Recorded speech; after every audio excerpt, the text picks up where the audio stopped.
Hello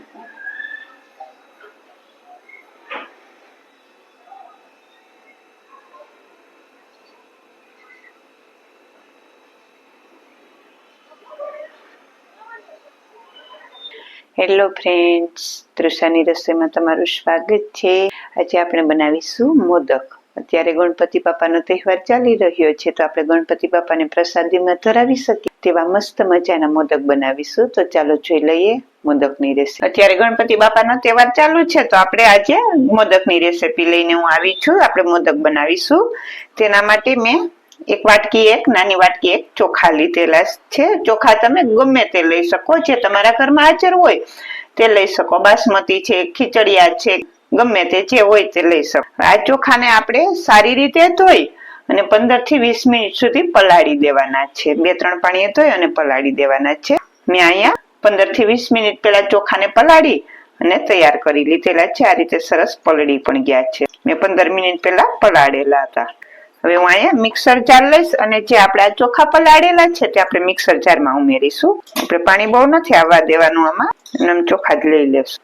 હવે મેં અહીં ચોખાનું બધું પાણી કાઢી લીધેલું છે અને થોડુંક 2 ચમચી જેટલું પાણી રાખેલું છે તે આપણે આમાં ઉમેરી દેશું। 2 થી 3 ચમચી જેટલું પાણી આપણે ઉમેરીશું, પછી જરૂર લાગશે તો પાછું ઉમેરીશું, પણ એકારે બધું પાણી નથી ઉમેરી દેવાનું, થોડુંક જ પાણી ઉમેરવાનું। હવે આને હું પીસી લઈશ। મેં અહીંયા ચોખાને પીસી લીધેલા છે ને આપણે એને સાવ એકદમ પીસવાના નથી, સહેજ આ રીતે સહેજ જ દરદરારીએ ને તેવા પીસવાના છે। તમે જોઈ શકો છો આવી રીતના, અને સાવ દરદરું પણ નહીં અને સાવ એકદમ પીસેલું પણ નહીં, આ રીતનું સહેજ એની કોક નાની ચીણી કણી રહે ને તે રીતનું પીસી અને તૈયાર કરી લેવાનું। અને બહુ જાજુ પાણી નહીં ઉમેરતા, તમે જોઈ શકો છો આટલું ઠીક છે। મેં એમાં 2 થી 3 ચમચી જેટલું પાણી ઉમેરેલું છે, આ રીતનું આટલું ઠીક છે। ગેસ ચાલુ કરી અને મેં અહીં એક કડાઈ મૂકી દીધેલી છે ને આપણે એમાં થોડુંક પાણી ઉમેરીશું ને તેમાં હું દૂધ ઉમેરીશ ને જે આ દૂધની મલાઈ હોય તે પણ આપણે ઉમેરી દેવાની છે।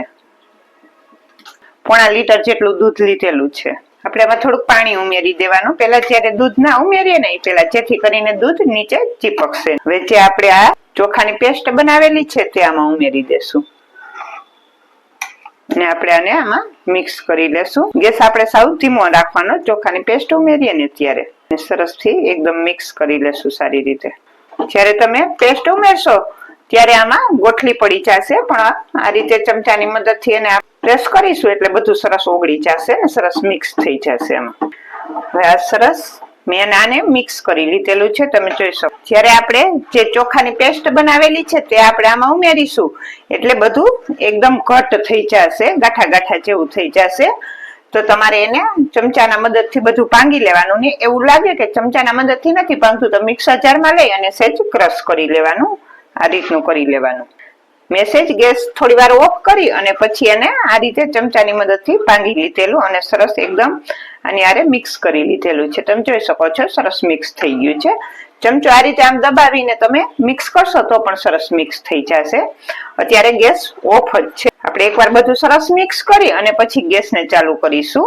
આપણે ગેસ તો આગળ ઓફ કરેલો જ છે, બધું સરસ મિક્સ થઈ ગયું ને ત્યાં લગન, ત્યાં સુધીમાં હું અહીંયા 1 ચમચી એક કસ્ટર્ડ પાવડર લઈશ। ઘરે જે આપણે રેગ્યુલર ચમચી વાપરતા હોય તે ચમચી એક છે, 1-1.5 ચમચી સુધી તમે લઈ શકો, તો કેમ કે તમારે દૂધની ક્વોન્ટિટી તમે આમાં વધતી ઓછી કરી શકો, તમારે જેટલું દૂધ લેવું હોય તેટલું તમે લઈ શકો। તો દૂધ જાજુ લ્યો તમે તો થોડો કસ્ટર્ડ પાવડર વધારે ઉમેર। અત્યારે મેં અહીંયા 1 ચમચી એક કસ્ટર્ડ પાવડર લીધેલો છે અને આપણે આમાં દૂધ ઉમેરી, થોડુંક દૂધ ઉમેરી અને સારી રીતે આમાં મિક્સ કરી સાવ સરસ પાવડર ઓગળી જાય તે રીતે મિક્સ કરી લેશું।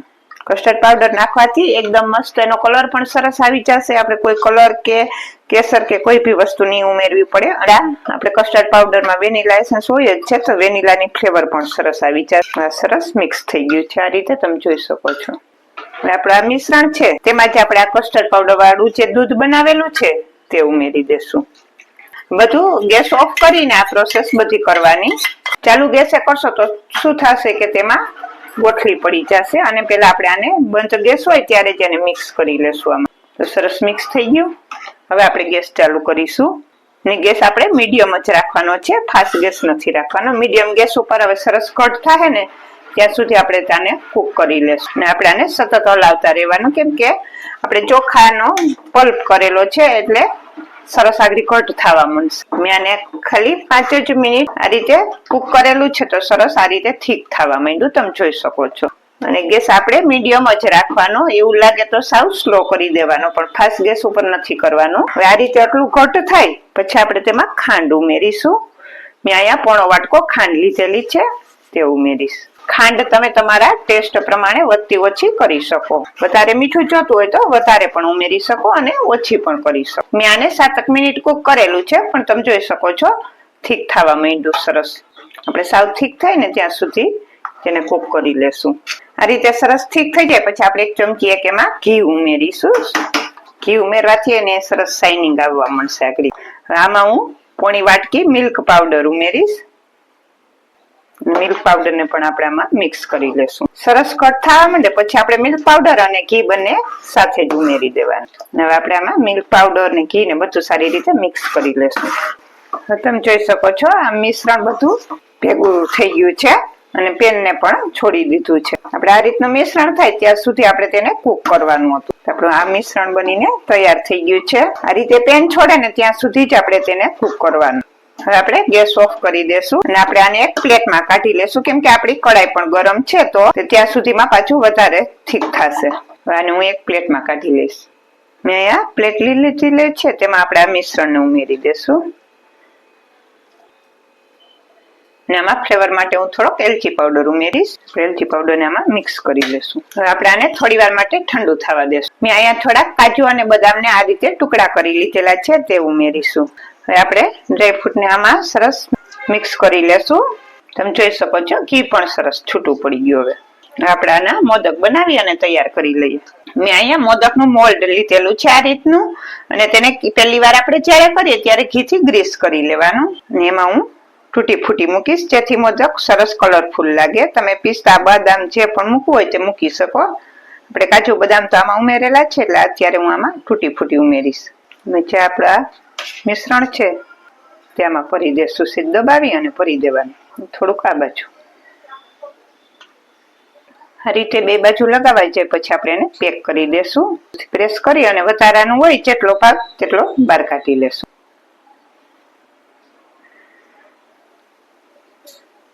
તમે જો મસ્ત મજાનો આપણો મોદક બનીને તૈયાર થઈ ગયો. આપણે એને પ્લેટમાં મૂકતા જશું.